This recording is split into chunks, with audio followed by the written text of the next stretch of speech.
क्या आप भी बिना नीट दिए एम्स का टैग अपने आगे लगाना चाहते हैं? तो आपके लिए सबसे बेस्ट ऑप्शन है एम्स से बीएससी नर्सिंग या फिर पैरामेडिकल करना। जी हाँ, एम्स में केवल एमबीबीएस नहीं होता, इसमें बीएससी नर्सिंग और पैरामेडिकल ये सारे कोर्सेज अवेलेबल होते हैं। अब हम इस वीडियो में बता देते हैं कि आप एम्स से बीएससी नर्सिंग कैसे कर सकते हैं, क्या एलिजिबिलिटी लगेगी, क्या सिलेबस होगा, क्या सिलेबस पैटर्न होगा, क्या डॉक्यूमेंट्स रिक्वायर्ड होंगे और कौन कौन से एम्स हमारी कंट्री में इस वक्त मौजूद हैं जहां पे आप कर सकते हैं अपनी एम्स नर्सिंग।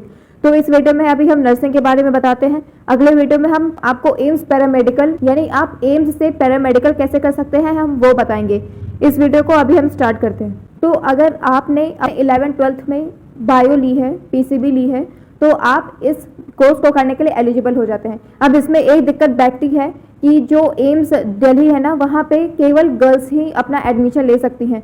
ये कोर्स जो है एम्स से बीएससी नर्सिंग के लिए ज़्यादातर गर्ल्स ही वहाँ से एजुकेशन ले सकती है। बॉयज़ के लिए फ़िलहाल उतनी अपॉर्चुनिटी नहीं होती है एम्स से बीएससी नर्सिंग करने के लिए। और इसकी जो एज लिमिट होती है, आप 17 से 35 ईयर्स के बीच में होने चाहिए। अगर आप इस एज में हैं तो आप एम्स से बीएससी नर्सिंग पढ़ सकते हैं। अब एम्स से बीएससी नर्सिंग करने के लिए आपको ना ही नीट देना पड़ता है और ना ही एम्स का कोई भी डायरेक्ट एग्जाम होता है। एम्स का अभी फॉर्म निकलने वाला है बीएससी नर्सिंग का, मार्च में निकलेगा, मार्च 2026 में। इसकी जो डेट है वो 27 जून को होने वाली है। यानी अगर आप फॉर्म भर देंगे तो आपको बीएससी नर्सिंग का जो टेस्ट होने वाला है, एंट्रेंस एग्जाम होने वाला है, आपको 27 जून को अपीयर होना पड़ेगा, जहां पे आपका सेंटर जाएगा। एम्स के पूरे इंडिया में टोटल 18 कॉलेजेस हैं, लेकिन अभी जो 2026 का बजट आया है उसमें 3 न्यू एम्स की घोषणा कर दी गई है। यानी अब 3 और न्यू एम्स बनने वाले हैं। अब हम बताते हैं कि इसका सिलेबस पैटर्न क्या होता है, जो पेपर है वो पैटर्न क्या है।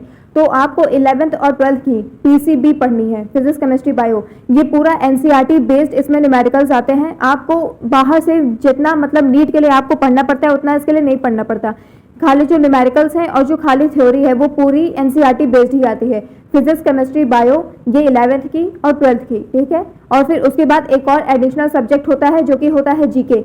अगर आप दिन के 1 से 1.5 घंटे भी जीके को देते हैं तो भी आपका हो जाएगा, क्योंकि जो फिजिक्स केमिस्ट्री बायो है ये अकेले 30 क्वेश्चंस अपना कैरी करते हैं। यानी फिजिक्स के 30 क्वेश्चंस, केमिस्ट्री के 30 क्वेश्चंस, बायो के 30 क्वेश्चंस।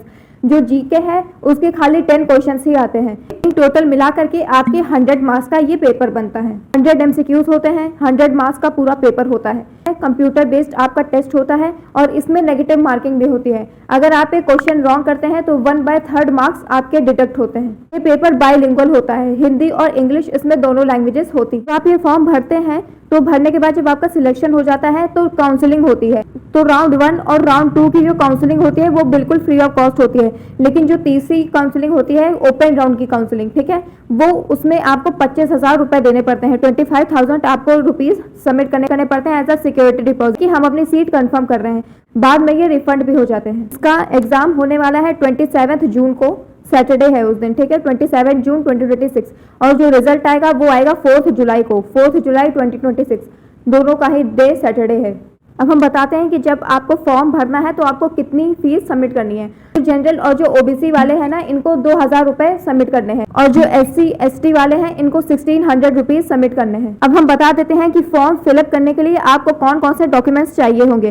तो सबसे पहला है क्लास 10th की मार्कशीट, दूसरा क्लास 12th की मार्कशीट। अगर आप क्लास 12th में हैं इस वक्त तो आपको मार्कशीट नहीं लगानी है, आपका एडमिट कार्ड ही फॉर्म में अपलोड करना है। आप उसके बाद आपकी एक फोटो लगेगी, या तो ये लाइव फोटोग्राफी भी हो सकती है या फिर आपकी पासपोर्ट साइज फोटोग्राफी भी लग सकती है।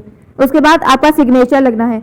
अब ये सिग्नेचर आपको करना कैसे है, तो एक ब्लैंक पेज लेना है, उस पर अपना नाम लिखना है ब्लैक पेन से। इसमें कोई भी फैंसी वर्ड्स नहीं लिखने हैं, ऐसा कुछ भी मतलब ऐसा उड़ाना नहीं अपना नाम, सिंपली अपना नाम लिखना है ब्लैक पेन से, बिल्कुल क्लियरली विजिबल होना चाहिए हर एक लेटर, तो वो ही साइन आपकी एक्सेप्ट होगी। अगर कोई भी आप फैंसी वर्ड्स यूज कर रहे हैं तो आपका वो सिग्नेचर एक्सेप्ट नहीं होगा। उसके बाद आपका लगेगा थंब मार्क, यानी आपके लेफ्ट थंब का इंप्रेशन आपको देना पड़ेगा। अब ये कैसे देना है, तो एक प्लेन पेज लेना है, उस पर इंक लगानी है ब्लू कलर की, ठीक है, वो थंब वाली। फिर उसके बाद उसको एकदम क्लियरली उसमें लगाना है उस ब्लैंक पेज पे, ठीक है, व्हाइट कलर के ब्लैंक पेज पे। फिर उसको ही अपलोड करना है।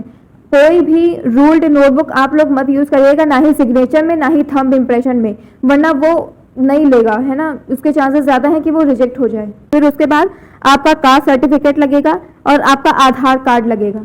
अब हम बता देते हैं कि हमारे इंडिया में टोटल जो एम्स हैं 18 हैं इस वक्त, करंट हम बता रहे हैं। वो कहाँ कहाँ पे सिचुएटेड हैं। तो सबसे पहला है दिल्ली में, दूसरा भटिंडा में, तीसरा भोपाल में, चौथा भुवनेश्वर में, पांचवा बीबीनगर में, छठवां है बिलासपुर में, 7th है डियोघर में, 8th है गोरखपुर में, 9th है जोधपुर में, 10th है कल्याणी में, 11th है मंगलागिरी में, 12th है नागपुर में, 13th है पटना में, 14th है रायबरेली में, 15th है रायपुर में, 16th है ऋषिकेश में, 17th है गुवाहाटी में, और ऐसे करके टोटल जो एम्स हैं आपके 18 एम्स हैं। तो आज की वीडियो के लिए बस इतना ही। आप इस चैनल को भी सब्सक्राइब कर लीजिए, जैसे ही हम वीडियो अपलोड करेंगे आप तक नोटिफिकेशन तुरंत पहुंच जाएगा। तब तक के लिए टाटा बाय बाय।